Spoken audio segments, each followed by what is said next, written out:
the margins of the winner versus the loser often are incredibly small, like the difference of a couple of points. You can actually lose more points than your opponent and still win. The other thing that I think is a skill is to be very clear about what problems you solve. A lot of times we think of being a great speaker as being inspirational, and that when people go and hear you speak, that they leave uplifted and, they're fired up or whatever that is, which is fine. But if we can't communicate what problem you solve or why somebody else should hire you, chances are you're not going to thrive. What do you want to say? Now let's make it funny.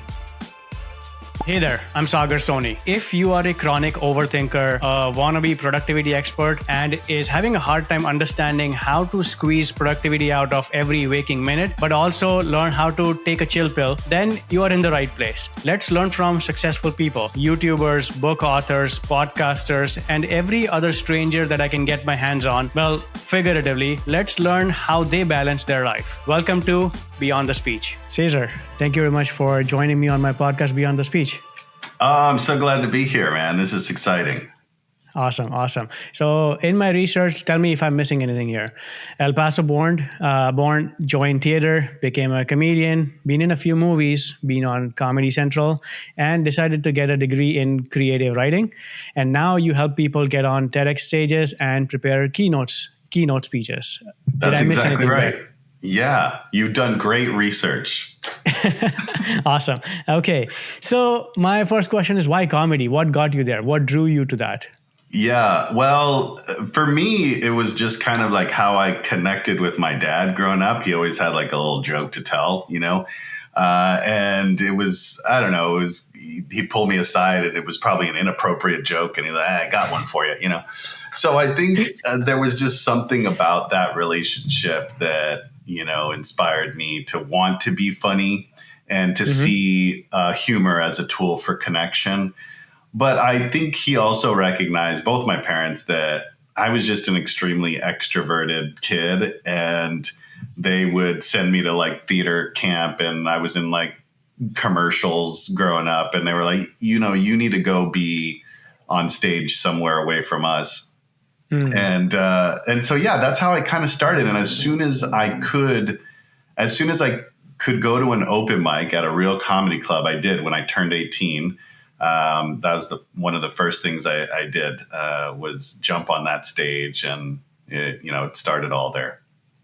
I see. Do you remember the first time you jumped on a stage? How did that go?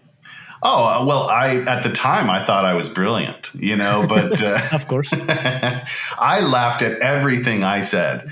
But looking back, of course, it was all kind of like very cliched kind of things. But I think I got a good response because I didn't care and I was enjoying myself, and I did like these terrible impressions. And part of the secret of being on stage and having an audience endear themselves to you is just that you love what you do, right? That you're enjoying yourself. And so I would never repeat anything I did on that first day, but I think there was something natural and felt good to me from the moment I was there. That's awesome. That feeling, everybody should be chasing that feeling. Yeah. At this time, being on the stage as a comedian, what made you think that you want to be a theater coach yourself and teach other students? Right. Well, there was a long journey before I was like, a speaker coach or communication coach, whatever we want to call it. There's a dozen different names for it. But, my trajectory essentially was that I was a professional stand-up comedian for many years. I lived in LA. I was, as you said, was in some movies and on Comedy Central. And I think, it's a grind, that life. It's not a comfortable life unless you've kind of made it. And I think it was a tough road. But more than anything, I felt like I wasn't getting that same excitement and energy from being on the stage anymore in that medium. And I realized that in part it was because I wanted to say more. I wanted to give more. There was nothing more gratifying than at the end of the show, talking to audience members that would say, I really needed that, or I love that bit about your wife, or whatever, and I wanted that connection. I wanted that piece that would help people transform in some kind of way. Mm-hmm. And so I ended up going back to grad school. I started teaching at a college. I taught humor classes. And then that led to a community class where people from all walks of life would come and learn how to create an original 5 minutes of stand-up comedy. Mm-hmm. And I thought that they would be coming because they wanted to learn how to become a stand-up comic, but that wasn't it at all.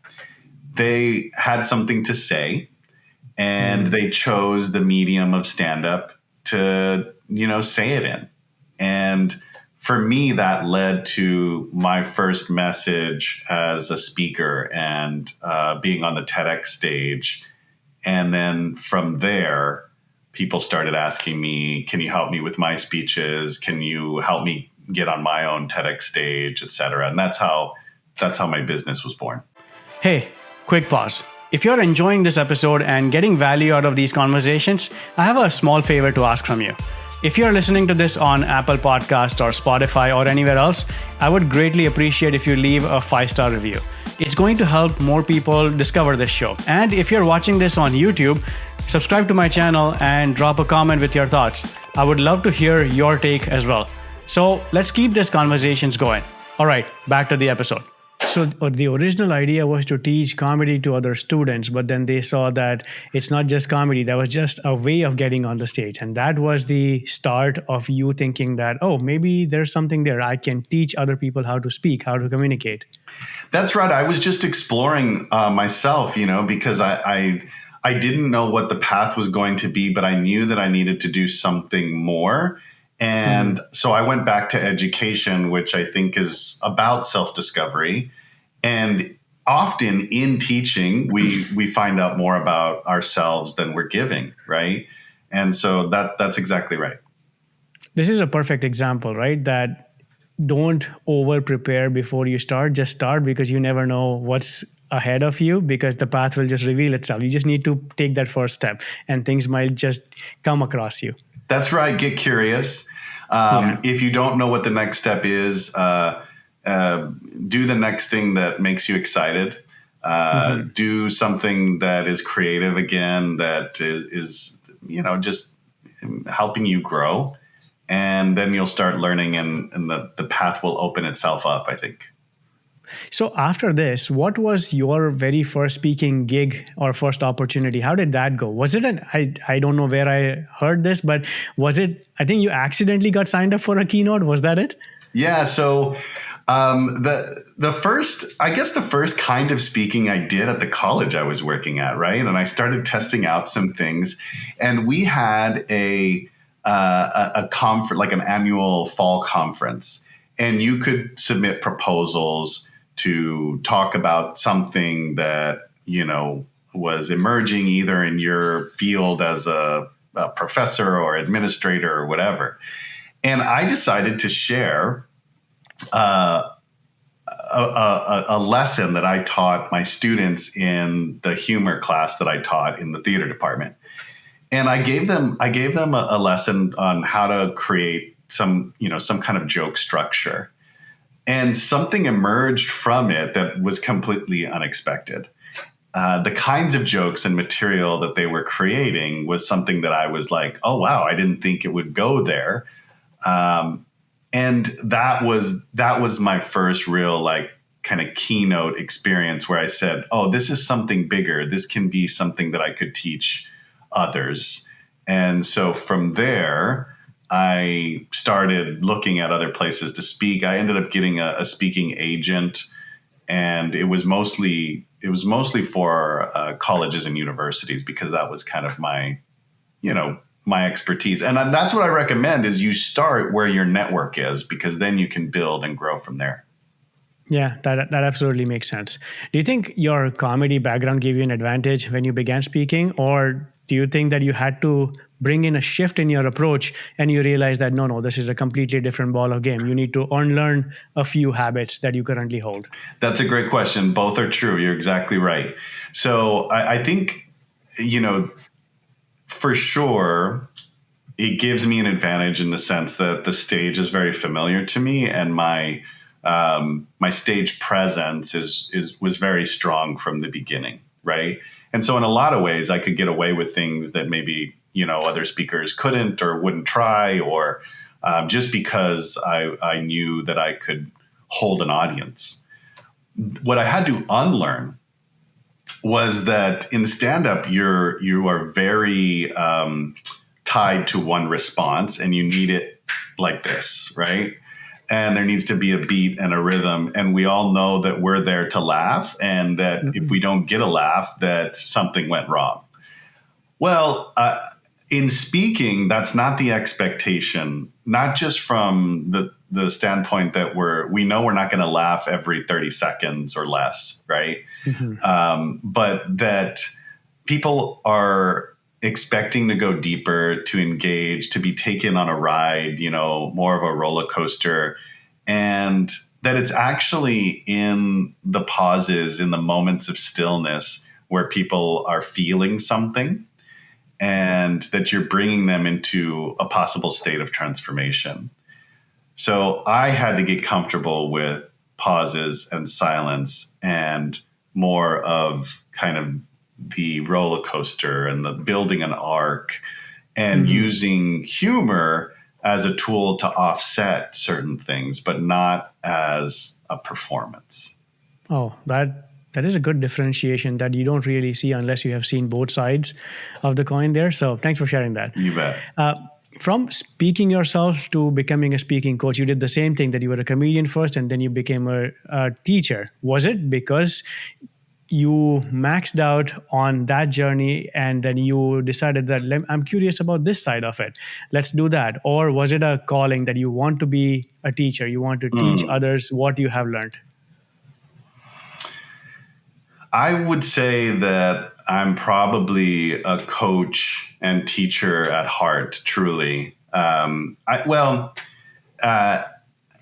There are multiple parts of ourselves, and I do feel like there's been a duality about me. Even when I take those personality kind of quizzes and tests, people are always kind of curious, like, "Oh, that's interesting. You're not one or the other," For sure, I'm very extroverted, but usually when you have a very creative mindset, you don't often have the sort of an equal part of the analytical, and I'm split.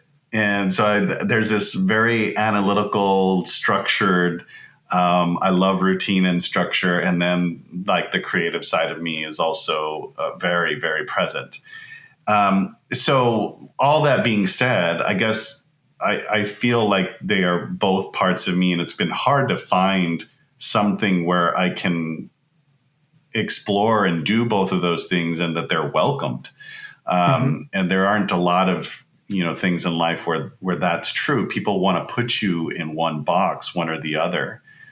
So, but that being said, I am much more fulfilled working with others and helping them through the creative process and seeing their work come to life on the stage, and doing that work every day. And then occasionally I get to take the stage myself and be creative. And maybe it's a season of life because I have little kids and that sort of a thing. But I feel like the balance is really great right now. When you first started being a speaking coach, what kind of challenges did you face? Was it building credibility? I don't think so, because you already had a name out there in the industry. So I don't think it would be building credibility, but or was it that what kind of coach you want to be, or what kind of niche you want to focus on? What were the challenges you faced in the early stages of being a speaking coach? I think you want to, especially early on, you want to know everything, right? And you have to get comfortable that you don't, and you never will. But I think it's mostly an internal thing about the confidence that you have in your own abilities to help people. And building that confidence. And I think that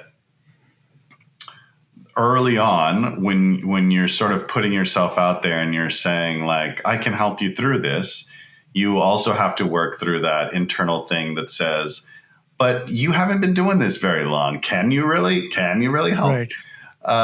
And so I think the way that I got through that was you have to, for me at least, I decided that I would just help people for free. And I created a sort of masterclass that was 6 weeks long. And I just invited people to it. And I said, hey, look, I've been getting a lot of questions about how I booked these gigs and whatever. And so if you want to come and join this class, let's do it. And I think it's good advice, because if what you're offering, people don't want it for free, they probably don't want to pay for it, Makes sense. So, Obviously. and then I proved to myself that I could actually help them, and that they could get the outcomes. And when you see that you're producing outcomes, then you say, yes, I know I can help you. I've done it already. And then you get more and more sophisticated, more nuanced, and then things grow from there. And so that's what I would say early on. That was kind of the barrier for me. It was more about the belief in self. That's the thing. I was going to ask you, how do you struggle, or have you struggled, or how do you fight with imposter syndrome? But that makes sense. Just prove it. Do a free session. Do multiple free sessions, and then from then onwards, that itself builds credibility for your profile. Yeah, and then you charge something, and then you go, well, wait, well, how much is my time worth? And then before you know it, you've built something for yourself. I also want to pause here because, and this isn't a criticism, but I have a client who did a talk on imposter syndrome. Her name is Dr. Catherine Toomer. And one thing that's helpful, since we're on the topic, is, this term imposter syndrome, we have actually sort of pathologized this idea that you have something, right? And if you haven't watched this talk, I highly recommend going and watching it. But essentially what she says is that these feelings of being an imposter, first of all, if you're an imposter, you're an imposter. You don't have to question, right? Because the intention of being an imposter is like, I'm going to come in here and like, I'm going to swindle some people. Right. That is not what you're doing. What you're feeling is that you're growing, and that there's some discomfort, and that you're doing something difficult and hard. And there's another word for that. It's called bravery. And so this simple reframe of like having something that's, like almost like an illness, as opposed to I'm being brave, I think is an incredible shift that will just immediately pull you out of it, and you can do it instantly. Whatever you just said right now, that really clicked for me. So I'm going to keep that in mind. Thank you for that. Good. Yeah. I'll check out that talk. Definitely, I'll do that. Going from the comedy world to the speaking world now, do you think that, I feel that you already had two major advantages that a lot of people don't have, and that is, one is using humor in your speech, and the other one was being on stage in front of a crowd. So now you had the confidence for it too, because you have been in front of a large crowd for many, many times. Is there any other skill or unfair advantage that you had when you began this? I think there's been a willingness for me to fall on my face, throughout my life. That's been true. I think there's several reasons for that. One, I think it's an advantage just to be socialized as a man, and that we are encouraged to just, go out and try stuff and fail and like dust it off and, try again. I also played a lot of sports growing up. That was another way that I connected with my dad. And tennis in particular was the sport that I found myself really falling in love with. And tennis is an interesting game because it's all on you. And the margins of the winner versus the loser often are incredibly small, like the difference of like a couple of points. You can actually lose more points than your opponent and still win. Mm-hmm. And so when you think of that as sort of a metaphor for life, I think that was something that I internalized very early, was to normalize failure. Mm-hmm. And also that it's completely possible to win, even if you fail more than you win. Yeah. See, when you said that it's okay to fall on your face, that you say it with such ease, and I understand that after doing whatever I'm doing right now for a couple of years now, I feel like, yes, that is something that not everybody has it naturally. You really have to develop that it's okay to fail 1,000 times before you see a slight hope that, yes, this is going in the right direction. Indeed. Yeah. Yeah. Do you think comedy is something that you can teach something, or is it naturally, it just comes naturally to people, unlike confidence? Because yes, you can teach confidence to people. Well, you have the best questions. You really do, because you're getting to the heart of something that is a much debated topic. But first I want to say, I mean, comedy is about failure. Comedy is about a celebration of failure. That's how I would describe it. It's sort of like a celebration of the human condition that is that we often label as like something's wrong, right? And comedy does the opposite. And so, I mean, it can be, I think, at its peak. There are forms of comedy, of course, that are just like abusive and like, I don't know, nihilistic. Yeah. But that's through my lens. Comedy, humor, comedy writing, delivery is 100% teachable. And I think that even the question itself is, to me, it's silly to me that there's a debate. And when there's a debate, often my understanding of why people would say it's not teachable is really, it's practicing a form of elitism in my mind. It's trying to be exclusionary or trying to protect the idea that you're special. Right. And there's nothing inherently, evil about that. It's a natural thing. In some respects, we've all done it. Like we feel like we've paid our dues and that we are more deserving or something in some kind of way. But I think this has emerged from in a couple of different ways. One is like comedy hasn't always been something that you could go and like learn. Like, now almost every comedy club has a very sophisticated like course that you can take, and it's not as like stigmatized as it was. But I think there's some historical reasons for that. The second is, it is true, and that is that some of us grew up with humor in the home. Some of us come from a rich culture that has faced a lot of adversity or oppression or whatever, and humor's been a tool for that survival. Mm-hmm. And so, if you will, there is some sort of legacy and maybe genetic legacy even of this coming more naturally or inherent. So not everybody will be Michael Jordan, but you're not going to be Michael Jordan unless you go to practice. Makes sense. Absolutely. Comedy or humor, I understand it's one segment of the storytelling, which makes a good, well-crafted talk. But other than humor, what other emotions do you think need to be satisfied to make a really well-crafted speech, a satisfying talk? For sure. I would say that every talk is different, right? And it depends on the goals, et cetera. But what I would say is that there should be an array of emotions.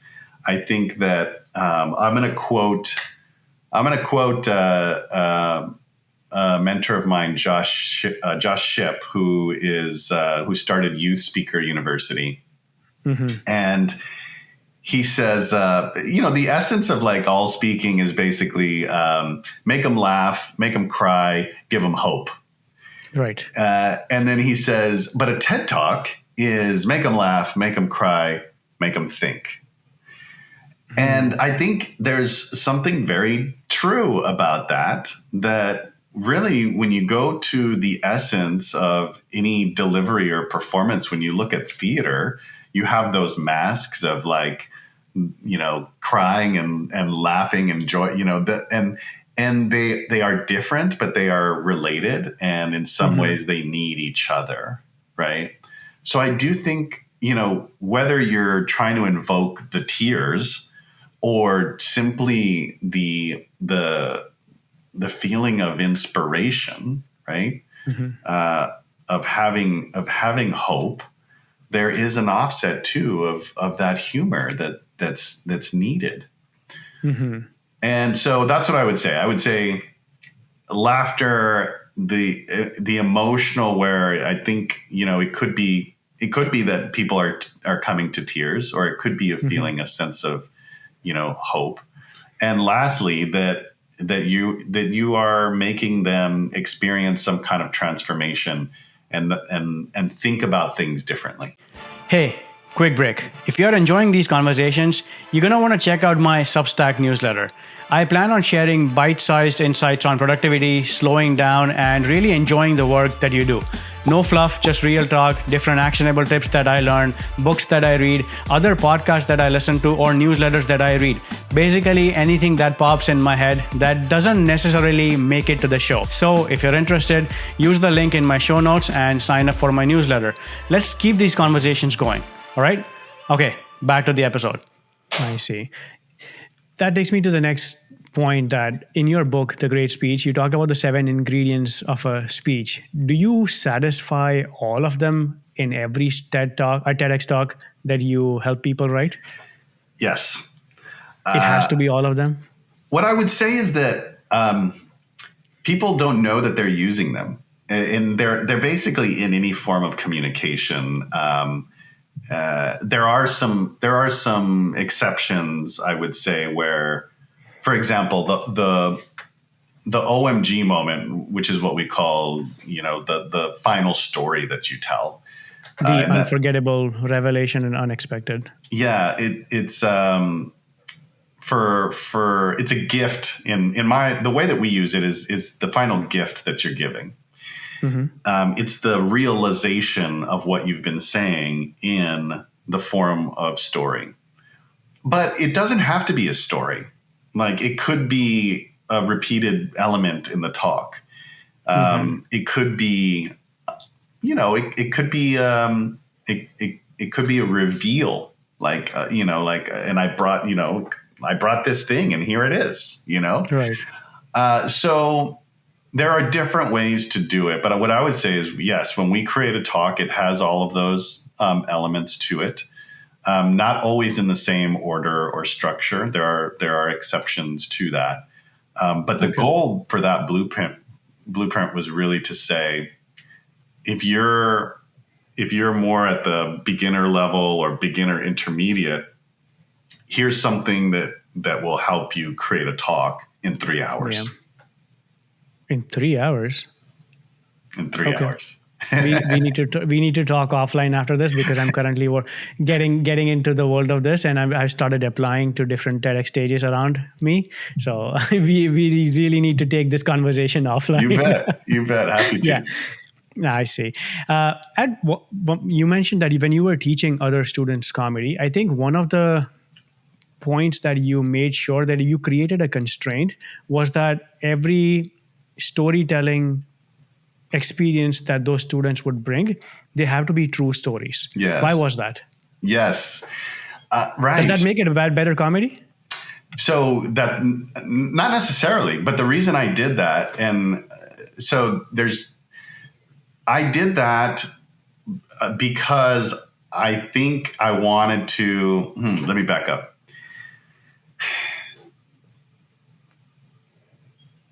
what I said the rules was that it had to be true. And I don't think I was doing it intentionally to prove something to myself that it could be done, because I struggled with that.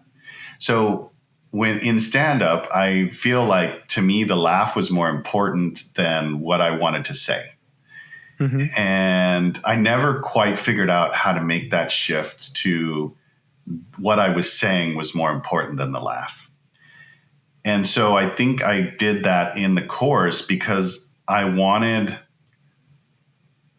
both wanted them to be able to work through something, but I didn't realize I had done that because of what I had experienced until after it was done. I was like, oh, wow, it is, not only is it possible, but that's what I was missing. Anyway, we do these things sort of subconsciously that seem very obvious, but we don't realize it when we're doing it. So that's all to say, the richness of what was created and the honesty of what was created was much deeper. And that was the success of the show, I believe. It sold out for 3 years straight. So we do these shows after the class, at the end of the class, and then people would come and support and et cetera. And inevitably, the next class would be booked just from that show because of how impressed they were that in 6 weeks they created this original comedy that was also completely authentic to the person, and that it lifted up what they wanted to say. I would say just as much as how funny it was. Makes sense, because it's authentic and it's just them. You cannot replicate that because those are individual stories. Yes, and what we miss in the beginning, especially when we first start learning how to do stand-up, is that we don't actually have a point of view or a voice. But if you teach it at the same time, which I never went to a comedy class when I started. I just had to figure stuff out. And I knew that to be on stage, I wanted to make people laugh. And so that was my priority. But when you teach it in a way that says, what do you want to say? Now let's make it funny. I wish I would have had that when I began. What do you want to say? When you think about that, it's about collecting stories. Do you have a way of logging them? How do you track them? How do you keep all those stories in your head? Because every day you come up with a new story, new things are happening. How do you keep record of it? Well, for stand-up, I always had a notebook that I would physically write in. And then later I started to keep notes in Google Docs, but I never consistently did it in a Google Doc. So I still recommend physically writing it down in a notebook. But with stand-up, it's a little easier because it's short form and you get to a punchline pretty quick. And you can just write down an idea and then go on stage and kind of talk it through and see what happens when you're on stage. In a speech, in a talk, I think eventually for me, I'm a big advocate for just putting it all on the page and creating it in a way that makes sense in script form. But you don't always have that luxury. So what you do is you create the structure of the talk, you go and you give it, you record it, you transcribe it, and you see what you did and what worked, what you want to keep, what you want to tweak. And these days, it's so easy to get a transcription from a recording that everyone should do it. And it will make you a better speaker very quickly. I see. Okay. Yeah, that's an amazing way. I've heard this many times, to just record yourself and see what comes out of it. You can see the gaps in there. But in terms of storytelling, have you heard of Matthew Dix? He's the author of Story Worthy. Oh, yes. Mm-hmm. He talks about homework for life. That's one of his main things. And I think he gave a TEDx talk on that too. So that's the way I am recording my stories. That at the end of the day, just dedicate 5-10 minutes, write down what happened.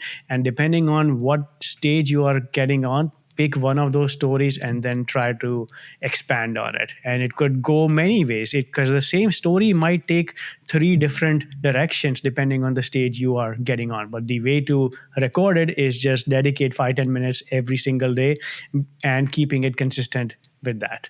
Yeah, I think that's great advice as well. I also think that you're going to recycle stories. Once you have a great story that works, it can actually have multiple takeaways. So Mm-hmm. you might use it to illuminate the problem. You might use it to as your OMG moment in another talk. Mm-hmm. And so you definitely want to collect them and refine them, and then circulate them. I I'm a person that has kind of like three primary keynotes or workshops that I would do, and there are others that have I have a friend, Dan Fail, who's an amazing speaker, and he's found incredible longevity in the business and really adapts to kind of what is happening, and making his talks very timely. Of course, Mm-hmm. he's using content from other stuff, but he's also just educating himself on what's out there, and filling a need. And so he's more adaptable. He writes and creates more than the average speaker. To me, there's no wrong way to do it. But for sure, if you have a story that works and crushes every time, you want to be using it as much as possible. I don't know if that's surprising or not. You said you have two or three main stories. Then do you recycle them or maybe use the same agenda, same framework every time you get on a stage or you're talking to a crowd? Well, I have two or three keynotes that I would give, and within those keynotes, there's usually some overlap. But I would say there's a handful of stories that I would tell, Okay. and yeah, I'm very comfortable telling them over and over again, and especially as a comedian, like you go out there and you do what works. And I think if you've ever seen Jerry Seinfeld live, you know that that's true. Mm-hmm. And his material is so good that it doesn't matter if you've heard it before, even when it's a joke, right? Mm-hmm. And so the stories are the same, and most of your audiences are not going to be the same. Right. If you're going back to like for example, I'll go and deliver a keynote to USAA again this year, and I was just there last year, and I don't know if they're going to ask me to deliver the same content. But if it's Mm-hmm. the same keynote or workshop, and I know it's the same audience, I would absolutely vary it, because it would be like part two. It'd be like, Right. all right, we did this part one. Now we're gonna go deeper. Mm-hmm. But that's the exception, I would say. Makes sense. Okay. I'll have to keep that in mind that you don't need 100 different keynote speeches for 100 different events. You can just recycle some of it and then bring in new side stories attached to it. I just saw John Maxwell speak at a Okay. conference in New York, and he, and I've seen his stuff before, and there was definitely some stories in there that I recognize, and Mhm. or a story, and he also threads. He's got like a tagline, or a what's the term I'm looking for? Yeah, like I guess a line that he repeats, which is, "Hi, I'm John. I'm your friend." And it's just like, and it's really endearing, and he, it's a way to keep people in. It was also a Mhm. tool in stand up that was used a lot. You don't see it as much anymore. Like Rodney Dangerfield was, oh, I get no respect, no respect. Mm, So it's a tool. I see. We spoke about a lot of how to become a speaker and the skills that are required. But what are some of the important non-speaking skills like networking, marketing, writing that a speaker must know if they want to become a full-time speaker? Yeah. Well, I think what you've learned very quickly is that most of your hours are not spent on stage, right? And Okay. so uh, there are some really gifted networking people, and I think what you have to realize is that your business is primarily about making connections and being referable, and that you are for most of your career the driver of that. You absolutely can get to a place where you're doing less of that, or you're in such demand where you have a team doing that or whatever, right? But for most of it, you're the person. And the more that you understand that if you can go and help people and then make the connection that you can continue to help them, they're going to be the first person that they think of when they need this particular problem solved. The other thing that I think is a skill is to be very clear about what problems you solve and to identify them as problems. A lot of times we think of, being a great speaker as being inspirational and that when people go and hear you speak, that they leave uplifted and, they're fired up or whatever that is, which is fine. But if we can't communicate what problem you solve or why somebody else should hire you, chances are you're not going to thrive. So those are a couple of things that I would say.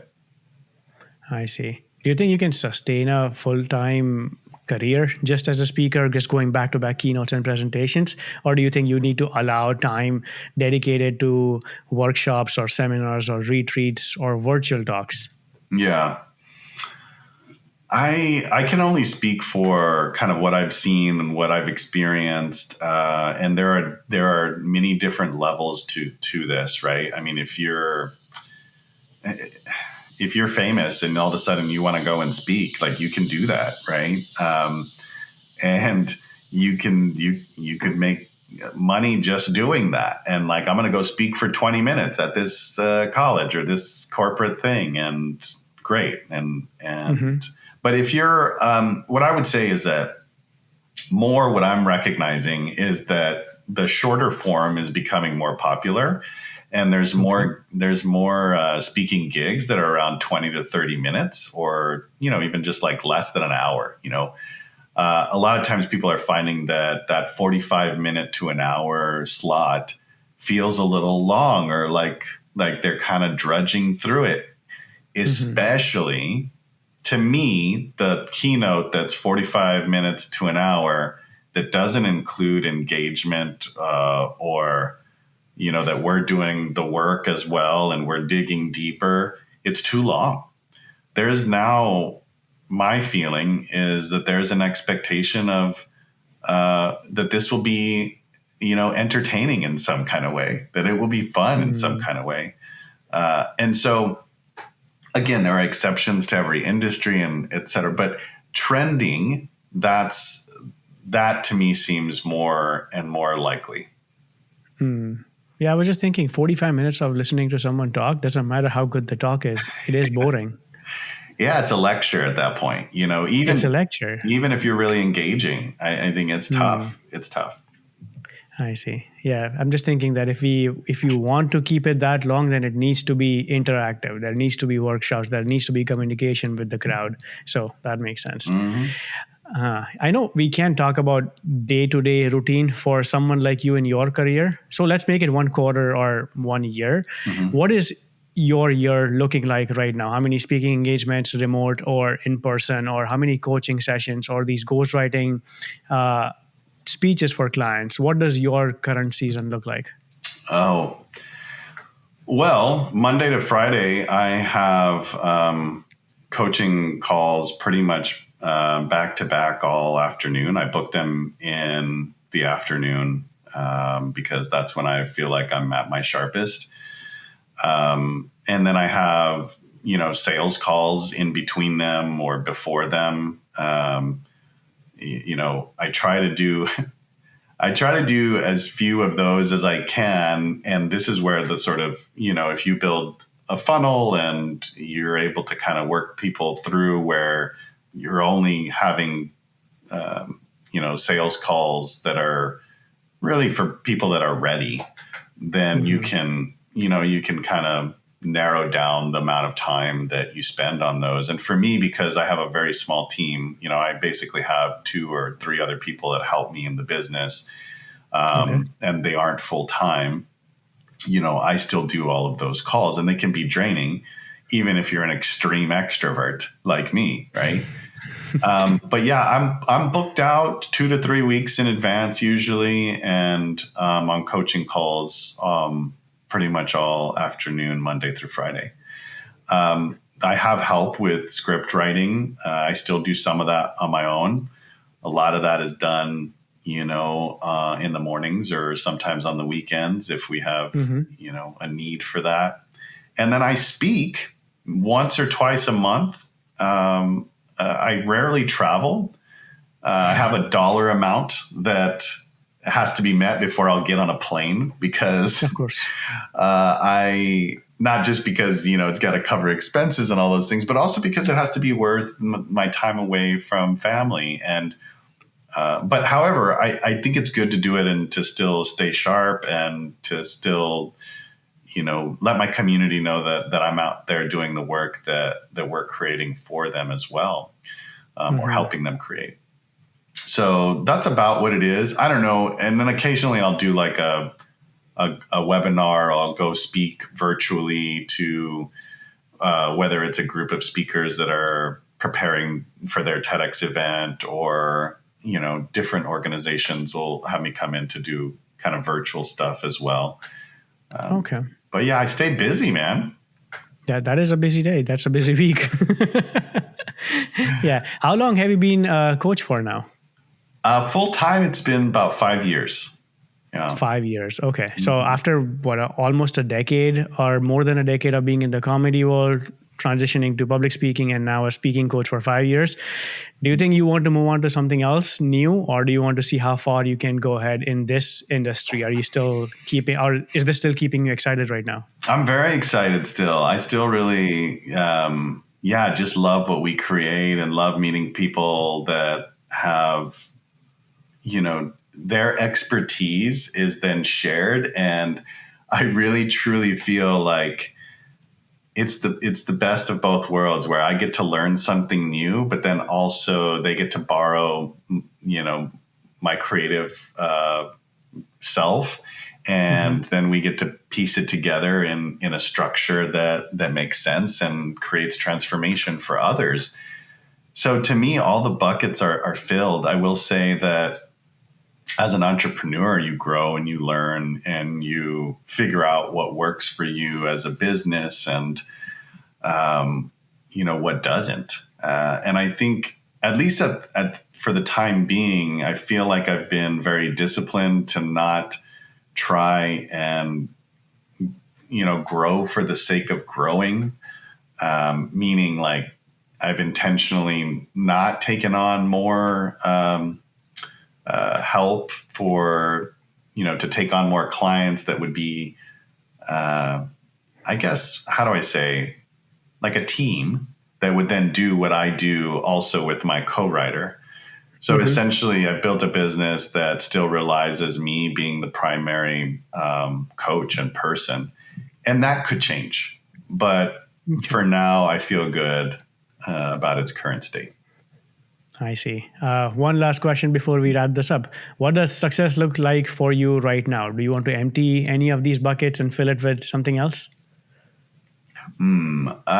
Success looks like the continually being fulfilled in the work and being able to be present for my family and my children. And, I've certainly had jobs in the past that not only drain you in the work itself, but then you feel like you're constantly somewhere else, your mind or whatever, even when you're with your kids, your family, your partner. And so for me, that's paramount. And so every year I create certain goals and, as you do in the beginning of the year. And this is always under the umbrella of the things that I want to achieve are in the name of continuing to create that being present and an ease to the work, where you're still creative, productive, but the main thing is always the main thing, which is Right. the people that you love and the life that you create for yourself. That's amazing. I like the sound of that. Thanks a lot for this, Cesar. It's been an honor. Thank you very much for taking the time for jumping on this for this conversation. Thank you so much. For anybody who wants to become a better speaker, I would highly recommend Cesar's book, The Great Speech. Short and sweet, to the point. Highly recommend it. So thanks a lot. Thanks. Bye now.